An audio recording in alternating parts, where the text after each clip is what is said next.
വയസ്സിന് വന്ദനം. ഞാൻ ഇന്ന് ഇവിടെ പറയാൻ പോകുന്നത് എനിക്ക് ഏറ്റവും ഇഷ്ടമുള്ള ഒരു കൂട്ടുകാരനെ കുറിച്ചാണ്. അത് ആരാന്നറിയാമോ? എന്റെ സ്വന്തം ഉണ്ണീശോ.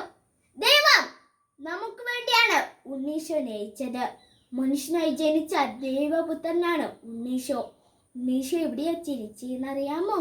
വീടുകളിലും കൊട്ടാരത്തിലും ഒന്നുമല്ല, ബത്ലഹേമിലെ കൊച്ചു കാലിത്തൊഴുത്തിലാണ്, നസറത്തിലെ കൊച്ചു വീട്ടിലാണ് ഉണ്ണീശോ വളർന്നു വന്നത്. വിശുദ്ധ ലൂക്കായുടെ സുവിശേഷത്തിൽ പറയുന്നുണ്ട്, യേശു ജ്ഞാനത്തിലും പ്രായത്തിലും ദൈവത്തിന്റെയും മനുഷ്യരുടെയും പ്രീതിയിൽ വളർന്നു വന്നു. അതേ, ഉണ്ണീശോ മാതാപിതാക്കളെ അനുസരിച്ചും ചെറിയ ചെറിയ ജോലികളിൽ സഹായിച്ചും എല്ലാവർക്കും ഇഷ്ടമുള്ളവനായി വളർന്നു വന്നു. തന്റെ ഏകജാതനെ നൽകാൻ തക്കവിധം ദൈവം ലോകത്തെ അത്രമാത്രം സ്നേഹിക്കുന്നു. അതെ, നമ്മെ രക്ഷിക്കുവാൻ, നമ്മെ സ്നേഹിക്കുവാൻ, നമ്മോട് കൂടെ ആയിരിക്കുവാൻ മനുഷ്യരൂപം സ്വീകരിച്ച് എന്നെ തന്നെ സ്നേഹിച്ചുകൊണ്ട് നേരായ പാതയിൽ നയിക്കുവാൻ എൻ്റെ ഉണ്ണീശോ എൻ്റെ സ്വന്തമാണ്. ലോകാവസാനം വരെ നമ്മോട് കൂടെ വസിക്കാൻ ഉണ്ണീശോ കണ്ടെത്തിയ ഒരു എളുപ്പ വഴിയാണ് മനുഷ്യരോടുള്ള ഉണ്ണീശോന്റെ അടങ്ങാത്ത പ്രണയം. അതാണ് പരിശുദ്ധ ദിവ്യകാരുണ്യം. ഓരോ ദിവ്യകാരുണ്യ സാന്നിധ്യവും ഓരോ അനുഭവമാണ്. എത്ര ചെറുതാകാൻ എത്ര വളരണം. നമ്മൾ പാടിയിട്ടില്ലേ, ഒരു ഇളങ്കാറ്റ് പോലും പാറിക്കളയുന്ന തരത്തിൽ ഒരു അപ്പത്തോളം ഉണ്ണീശോ ചെറുതായത് നമ്മുടെ ഹൃദയത്തിൽ എന്നും തന്റെ ചങ്കോട് ചേർത്ത് വെക്കാനാണ്. സ്വർഗത്തിലെ വലിയവൻ ഭൂമിയിലെ മനുഷ്യനോട് കൂടെ ആയിരിക്കുവാൻ വേണ്ടി സ്വയം ശൂന്യമായി തീർന്നു. അതാണ് ദിവ്യകാരുണ്യം.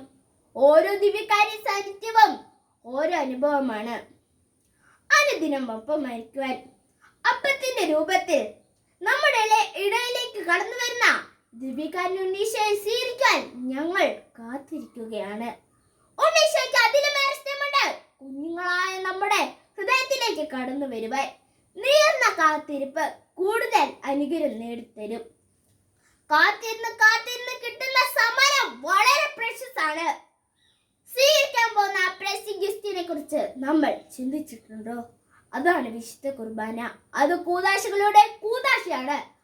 അദൃശ്യമായ പ്രസാദവരം മറ്റു കൂദാശയിലൂടെ ലഭിക്കുമ്പോൾ പ്രസാദവരങ്ങളുടെ ഉറവിടമായ ഉണ്ണീശോയെ തന്നെയാണ് വിശുദ്ധ കുർബാനയിൽ നമുക്ക് ലഭിക്കുന്നത്.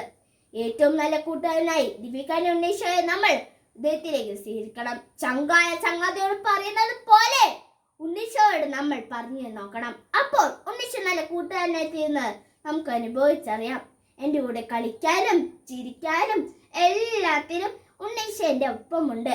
കുഞ്ഞുങ്ങളെ സഹായിക്കട്ടെ, കുഞ്ഞുങ്ങൾക്ക് വേണ്ടി പ്രാർത്ഥിക്കട്ടെ എന്ന ആപ്തവാക്യത്തിന്റെ പൊരുൾ തിരിച്ചറിഞ്ഞ് സ്വർഗത്തെ ലക്ഷ്യമാക്കി വിശുദ്ധയിൽ വളരുവാൻ മുന്നേറുന്നവരാണ് തിരുബാല സഖ്യാംഗങ്ങൾ. കുഞ്ഞുങ്ങൾ എൻ്റെ അടുക്കൽ വരട്ടെ, അവരെ തടയരുത് എന്ന ഈശോയുടെ വാക്കുകൾ അനുസ്മരിച്ചുകൊണ്ട് നമുക്ക് ജീവനേകുവാനും അത് സമൃദ്ധമായി ഉണ്ടാകുവാനും വേണ്ടി സ്വയം ഉറച്ചു വിളമ്പിയ ക്രിസ്തുവിന്റെ കൂട്ടുകാരനായി നമ്മൾ മാറുന്നു. നമ്മുടെ ജീവിതത്തിന്റെ എല്ലാമായി ചങ്കോട് ചേർത്ത് ജീവിക്കാൻ നമ്മെ ഓരോരുത്തരെയും ഉണ്ണീശോ സഹായിക്കട്ടെ എന്ന് പറഞ്ഞുകൊണ്ട് എൻ്റെ വാക്കുകൾ നിർത്തുന്നു. ജയ് ക്രൈസ്റ്റ്, ജയ് തിരുബാല സഖ്യം.